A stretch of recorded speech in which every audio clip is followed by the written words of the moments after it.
কল্যাণী বিশ্ববিদ্যালয়ের অন্তর্গত সমস্ত কলেজগুলিতে যে সমস্ত ছাত্রছাত্রী সেকেন্ড সেমিস্টারে জিওগ্রাফি মাইনর নিয়ে পড়াশোনা করছো বা তোমাদের মাইনর হিসাবে জিওগ্রাফি রয়েছে, তোমাদের জন্য আজকে গুরুত্বপূর্ণ আলোচনাটি।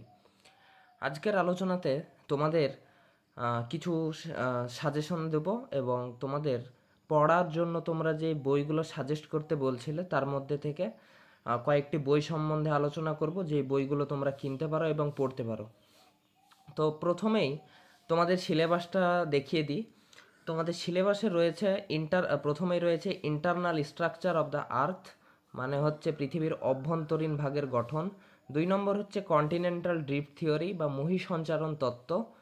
3 নম্বরে রয়েছে প্লেট টেকটনিক থিওরি বা পাত সংস্থান তত্ত্ব এবং 4 নম্বরে রয়েছে জিওমরফিক প্রসেস হিসেবে রয়েছে তোমাদের ওয়েদারিং বা আবহবিকার। এবং 5 নম্বরে তোমাদের রয়েছে প্রসেসেস অ্যান্ড ল্যান্ডফর্মস ফ্লুভিয়াল গ্লেশিয়াল। ফ্লুভিয়াল মানে হচ্ছে নদীর কাজ, গ্লেশিয়াল মানে হচ্ছে হিমবাহের কাজ, এবং এওলাইন মানে হচ্ছে বায়ুর কাজ, এবং কোস্টাল মানে হচ্ছে সমুদ্রের কাজ। তো এই কাজগুলির ফলে যে ভূমিরূপগুলি গড়ে ওঠে সেই ভূমিরূপগুলি সম্বন্ধে তোমাদের পড়তে হবে। তো তোমাদের প্রথম ইউনিট থেকে 5 ইউনিট পর্যন্ত, ফার্স্ট থেকে 5th ইউনিট পর্যন্ত আজকে সাজেশন দেব এবং পরবর্তীতে অন্যান্য ইউনিটের সাজেশনগুলো দিব। তো আজ থেকে অর্থাৎ internal structure of the earth থেকে তোমাদের প্রসেস অ্যান্ড ল্যান্ডফর্ম পর্যন্ত তোমাদের সাজেশন নিয়ে আলোচনা করব। তো এরপর তোমাদের বইগুলো সম্বন্ধে বলে দিই। তোমরা এই দুটি বইয়ের মধ্যে যে কোনো একটি বই কিনতে পারো। প্রথম বইটি হচ্ছে প্রাকৃতিক ভূগোল ব্যবহারিক সহ, ব্যবহারিকটা তোমাদের দরকার নেই। তো প্রাকৃতিক ভূগোল, এর মধ্যে রয়েছে তোমাদের ডক্টর অজিত কুমার শীলের লেখা এই বইটি। তো এই বইটি তোমরা কিনতে পারো, হিমালয়ান বুকসের তরফ থেকে এই বইটি পাবলিশ করা হয়। তো এই বইটি কিনতে পারো, এনইপি সিলেবাস অনুসারে লেখা হয়েছে। এবং 2 নম্বরে রয়েছে প্রাকৃতিক ভূগোল ফিজিক্যাল জিওগ্রাফি, এটাও এনইপি সিলেবাসে লেখা, মেজর মাইনর সবার জন্য। তো তোমরা যারা মাইনর নিয়ে পড়াশোনা করছো এটা নিতে পারো। এরপর তোমাদের সাজেশনগুলো সম্বন্ধে আলোচনা করা যাক। তো প্রথমে আজকে 1 থেকে 5 ইউনিট পর্যন্ত ওই সাজেশন দেব, এর পরবর্তীতে আর অন্যগুলো সম্বন্ধে দেব। তো প্রথমেই তোমাদের প্রথম কোয়েশ্চেন হচ্ছে, পৃথিবীর অভ্যন্তরীণ ভাগকে বর্ণনা করো ভূমিকম্প তরঙ্গের গতিবিধির ভিত্তিতে। ভূমিকম্প তরঙ্গ অর্থাৎ পি ওয়েভ বা প্রাইমারি ওয়েভ বা প্রাথমিক তরঙ্গ, এস ওয়েভ বা সেকেন্ডারি ওয়েভ, আর হচ্ছে এল ওয়েভ। তো এই ওয়েভ বা এই ভূমিকম্প তরঙ্গগুলি পৃথিবীর অভ্যন্তরীণ ভাগে বিভিন্ন স্তরগুলিতে বা বিভিন্ন মণ্ডলগুলিতে যেইভাবে চলাফেরা করে সেই চলাফেরার ভিত্তিতে তোমাদেরকে সেই পৃথিবীর অভ্যন্তরীণ ভাগের বিভিন্ন স্তর, যেমন ভূপৃষ্ঠ, গুরুমণ্ডল, কেন্দ্রমণ্ডল সম্বন্ধে তোমাদের আলোচনা করতে হবে। এরপর এই কোয়েশ্চেনটাই তোমাদের অথবা হিসাবে আসতে পারে, একই কোয়েশ্চেনের কিন্তু অ্যান্সারটা একই কোয়েশ্চেনের অ্যান্সার, কিন্তু কোয়েশ্চেনটা ভিন্ন হতে পারে। কোয়েশ্চেনটা হতে পারে ভূপৃষ্ঠ বা আর্থ ক্রাশ, গুরুমণ্ডল বা হচ্ছে ম্যান্টেল এবং কেন্দ্রমণ্ডল বা কোর এর গঠনগত উপাদানগুলি কী কী এবং বৈশিষ্ট্যগুলি সম্বন্ধে আলোচনা করো। তো তোমাদের এটা 5 নম্বর জন্য আসতে পারে। এবং প্রথমের পৃথিবীর অভ্যন্তরীণ ভাগকে বর্ণনা করো ভূমিকম্প তরঙ্গের গতিবিধির ভিত্তিতে, এটি 10 নম্বরের জন্য তোমাদের আসতে পারে। এরপর 2 নম্বরে রয়েছে শিয়াল এবং সীমা এর মধ্যে পার্থক্য আলোচনা করো।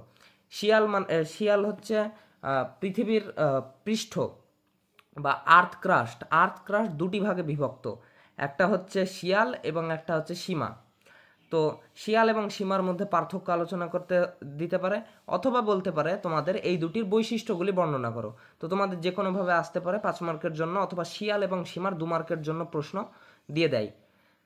2 নম্বর আজকে 5 এবং 10 নম্বরে আলোচনা করব, পরবর্তীতে তোমাদের একসঙ্গে 2 মার্কের কোয়েশ্চেনগুলি সব দিয়ে দেবো। এরপর 3 নম্বরে রয়েছে পি এবং এস তরঙ্গের মধ্যে পার্থক্য করো এবং এদের বৈশিষ্ট্যগুলি বর্ণনা করো। তো পি এবং এস ওয়েভ এর মধ্যে পার্থক্য করতে হবে এবং এদের বৈশিষ্ট্যগুলোও তোমাদের দিয়ে দিতে পারে। তো 5 নম্বরের জন্য এটা একটা গুরুত্বপূর্ণ, অথবা দিয়ে দিতে পারে বিভিন্ন ধরনের ভূমিকম্প তরঙ্গ সম্বন্ধে আলোচনা করো। তো এটাও 5 নম্বরের জন্য আসতে পারে। এরপর হচ্ছে 4 নম্বরের কোয়েশ্চেন হচ্ছে মহী সঞ্চারণ তত্ত্ব বলতে কি বোঝানো হয়। মহী সঞ্চারণ তত্ত্ব বা কন্টিনেন্টাল ড্রিফট থিওরি আলোচনা করো। এটি বলবে যে প্রমাণ সহ মহী সঞ্চারণ তত্ত্বটি ব্যাখ্যা করো। 10 নম্বরের জন্য এটা আসতে পারে। অথবা এই কোয়েশ্চেনটি আসতে পারে মহী সঞ্চারণ তত্ত্বটি সমালোচনামূলক আলোচনা করো, এটি 10 নম্বরের জন্য আসতে পারে। অথবা দিতে পারে জিগ স ফিট বলতে কি বোঝানো হয়, এটি 5 নম্বরের জন্য আসতে পারে বা 2 নম্বরের জন্য আসতে পারে। গুরুত্বপূর্ণ একটা কোয়েশ্চেন। এরপর একটা হচ্ছে 5 নম্বরে রয়েছে 5 সংস্থান তত্ত্বের আলোকে বিভিন্ন ভূমিরূপ গঠন আলোচনা করো। প্লেট টেকটনিক থিওরির আলোকে যে বিভিন্ন ধরনের ভূমিরূপগুলো গঠিত হয় পাতের সংস্থানের ফলে বা বাতের চলাচলের ফলে, সেই ভূমিরূপগুলি সম্বন্ধে তোমাদের পড়তে হবে। তোমরা যদি এই কোয়েশ্চেনটা গোটা পড়ে নাও তাহলে তোমাদের প্লেট টেকটনিক থিওরি থেকে তোমাদের 90% কোয়েশ্চেনের অ্যান্সার হয়ে যাবে। সে তোমাদের 2 মার্ক দেখ, 5 মার্ক দেখ, 10 মার্ক দেখ, যে কোনো কোয়েশ্চেনের অ্যান্সার লিখতে পারবে। অথবা এখান থেকে একটা 10 মার্কের কোয়েশ্চেন আসতে পারে বা এসেছিল, 5 সংস্থান তত্ত্বের আলোকে ভঙ্গিল পর্বতের গঠন আলোচনা করো, 10 নম্বরের জন্য আসতে পারে। তো এটাই তোমাদের পড়তে হবে। অথবা এখান থেকে দিতে পারে যে 5 সংস্থান তত্ত্বের আলোকে অগ্নুৎপাতকে ব্যাখ্যা করো, অগ্নুৎপাত বা ভলক্যানিজমকে ব্যাখ্যা করো, এটাও তোমাদের 10 নম্বরের জন্য বা 5 নম্বরের জন্য দিয়ে দিতে পারে। এরপর 6 নম্বরে হচ্ছে বিভিন্ন ধরনের পাত সঞ্চালন শক্তিগুলি সম্বন্ধে আলোচনা করো। পৃথিবীতে প্লেট তো বিভিন্ন ভাগে ভাগ হয়ে আছে, বিভিন্ন ছোট বড় প্লেট রয়েছে এবং এই প্লেটগুলো চলাচল করে।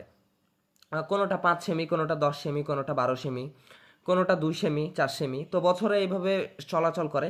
তো এই চলাচলগুলো কোন কোন শক্তির প্রভাবে হয়ে থাকে সেই শক্তিগুলি বা ফোর্সগুলি সম্বন্ধে আলোচনা করতে হবে। 7 নম্বর কোয়েশ্চেন রয়েছে পাত সঞ্চালনের প্রকারভেদগুলি সম্বন্ধে আলোচনা করো। পাত সঞ্চালন এর 3টি প্রকারভেদ রয়েছে। কনভার্জেন্ট মানে যখন দুটি পাতের দিকে এগিয়ে আসে, ডাইভার্জেন্ট মানে দুটি পাত যখন একে অপরের থেকে দূরে সরে যায়, এবং নিরপেক্ষ বা ট্রান্সফর্ম বা নিউট্রাল প্লেট। তো নিউট্রাল প্লেট মানে দুটি প্লেট যখন পরস্পরের পাশ দিয়ে চলে যায় কিন্তু তারা টাচ করে না, তখন সেটাকে বলা হয় ট্রান্সফর্ম প্লেট বাউন্ডারি বা নিউট্রাল প্লেট সঞ্চালন। তো এটা তোমাদের আসতে পারে 5 মার্কের জন্য। অথবা আর একটা কোয়েশ্চেন আসতে পারে 8 নম্বরের, যে 5 সীমা এবং 5 সীমান্তের মধ্যে পার্থক্য লেখো, বা প্লেট মার্জিন এবং প্লেট বাউন্ডারির মধ্যে পার্থক্য। এটা তোমাদের 5 নম্বরের জন্য আসতে পারে। এর আগের সেমিস্টারে আমি ইংলিশে দিয়েছিলাম, কিন্তু তোমাদের সহজের জন্য তোমাদের বাংলাতেই কোয়েশ্চেনগুলো দিয়েছি। 9 নম্বরের কোয়েশ্চেনটা খুব গুরুত্বপূর্ণ একটা কোয়েশ্চেন, যান্ত্রিক এবং রাসায়নিক আবহবিকারের বিভিন্ন প্রকারভেদগুলি আলোচনা করো। যান্ত্রিক আবহবিকারের মধ্যে রয়েছে exfoliation, granular disintegration, block disintegration, এইসবগুলো। এবং রাসায়নিক আবহবিকারের মধ্যে রয়েছে অক্সিডেশন বা জারণ, বিজারণ, হাইড্রোলাইসিস, হাইড্রেশন ইত্যাদি রয়েছে। তো এগুলো সম্বন্ধে তোমাদের পড়তে হবে। আরেকটি 10 মার্কের কোয়েশ্চেন আবহবিকার থেকে আসতে পারে বা 5 মার্কের জন্য আসতে পারে, আবহবিকারের ফলে গঠিত বিভিন্ন ভূমিরূপগুলি সম্বন্ধে আলোচনা করো। তো এই 9 এবং 10 নম্বরের কোয়েশ্চেন থেকে তোমাদের একাধিক 2 মার্কের কোয়েশ্চেনের অ্যান্সার হয়ে যাবে, যেগুলো তোমাদের পরীক্ষাতে আসবেই, একটা না একটা আসবেই। এরপর 11 নম্বরের কোয়েশ্চেন হচ্ছে যান্ত্রিক এবং রাসায়নিক আবহবিকারের মধ্যে পার্থক্য, বা মেকানিক্যাল এবং কেমিক্যাল ওয়েদারিং এর মধ্যে পার্থক্য আলোচনা করো। এটা তোমাদের 5 মার্কের জন্য আসার জন্য খুব গুরুত্বপূর্ণ একটা কোয়েশ্চেন। 12 নম্বরে রয়েছে বিভিন্ন ধরনের যান্ত্রিক এবং রাসায়নিক আবহবিকারের মধ্যে পারস্পরিক পার্থক্য আলোচনা করো। তোমাদের দিয়ে দিতে পারে যে এক্সফোলিয়েশন এবং গ্র্যানুলার ডিসইন্টিগ্রেশনের মধ্যে পার্থক্য, বা স্বল্পমোচন এবং গ্র্যানুলার মানে হচ্ছে যখন ক্ষুদ্র কণা বিসারণ যেটাকে বলছে, সেটার মধ্যে তোমাদের 5 মার্কের একটা বা 2 মার্কের একটা পার্থক্য দিয়ে দিল। মানে প্রত্যেকটা যেই আবহবিকারের প্রকার রয়েছে সেই প্রকারগুলির মধ্যে পারস্পরিক কিছু পার্থক্য হয়। যেমন অক্সিডেশন বা জারণ এবং কার্বনেশন বা বিজারণ, এই দুটির মধ্যে পার্থক্য হয়ে থাকে, বা হাইড্রোলাইসিস এবং হাইড্রেশন, এই দুটির মধ্যে একটা পার্থক্য হয়ে থাকে। তো এই পার্থক্যগুলো তোমাদের আসতে পারে। এরপর 13 নম্বরের কোয়েশ্চেন হচ্ছে নদীর ক্ষয় এবং সঞ্চয়ের ফলে সৃষ্ট ভূমিরূপগুলি আলোচনা করো।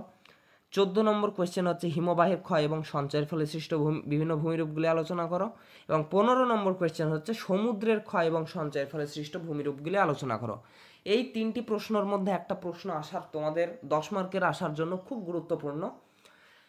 এবং এখান থেকে বলে যে এই 13, 14 এবং 15 নম্বরের মধ্যে যে ভূমিরূপগুলি রয়েছে, যে সঞ্চয়জাত বা ক্ষয়জাত যে ভূমিরূপগুলি রয়েছে, সেই ভূমিরূপগুলো প্রত্যেকটি ভূমিরূপ 5 মার্কের জন্য আসতে পারে, অথবা আসতে পারে 2 মার্কের জন্য। 2 মার্কের জন্য তো আসবেই, দুটো বা একটা আসবেই, এবং 5 মার্কের জন্য যে কোনো একটা ভূমিরূপ চলে আসতে পারে। যেমন সমুদ্রের ক্ষয়ের ফলে সৃষ্ট একটি ভূমিরূপ হলো সমুদ্র ভৃগু। তোমরা যদি উচ্চ মাধ্যমিকে যদি তোমরা ভূগোল নিয়ে পড়ে থাকো তাহলে তোমরা জানবে যে সমুদ্রের ক্ষয়ের ফলে একটি ভূমিরূপ হলো সমুদ্র ভৃগু। তো সমুদ্র ভৃগুটা তোমাদের 5 মার্কের জন্য চলে আসতে পারে, যে সমুদ্র ভৃগু কিভাবে গঠিত হয় এটা 5 মার্কের জন্য ব্যাখ্যা করো। অথবা দিয়ে দিতে পারে যে তোমরা পড়েছো টম্বেলো স্পিড কাকে বলা হয়, তারপরে হিমবাহের ক্ষয়ের ফলে সৃষ্ট বিভিন্ন ভূমিরূপ রয়েছে, বার্গসুন্ডুর রয়েছে, ফিয়র্ড রয়েছে, এগুলো তোমাদের 2 মার্কের জন্য চলে আসতে পারে। নদীর ক্ষয়ের ফলে বিভিন্ন যে ভূমিরূপগুলি রয়েছে সেই ভূমিরূপগুলো তোমাদের 2 মার্কের জন্য বা 5 মার্কের জন্য আসতে পারে। তো এই 15টা কোয়েশ্চেন তোমাদের 5টা ইউনিট থেকে দেওয়া হলো। তো এইগুলো পড়ো, এখান থেকে তোমাদের যদি কোনো কোয়েশ্চেন আসে এর মধ্যে থেকেই আসবে, এর বাইরে আসবে না। এরপর আর যেই পরবর্তী ইউনিটগুলি রয়েছে সেটা আর একটা ভিডিওতে আলোচনা করে নেওয়া হবে, এবং বিভিন্ন প্রশ্নের অ্যান্সার এবং আরও সাজেশনগুলো দেখার জন্য এবং তোমাদের জন্য কিছু ক্লাস নিয়ে আসারও চেষ্টা করব। তো সেগুলো তোমরা জানার জন্য, দেখার জন্য চ্যানেলটিকে সাবস্ক্রাইব করে রেখো, তাহলে তোমরা সব কিছু জানতে পারবে।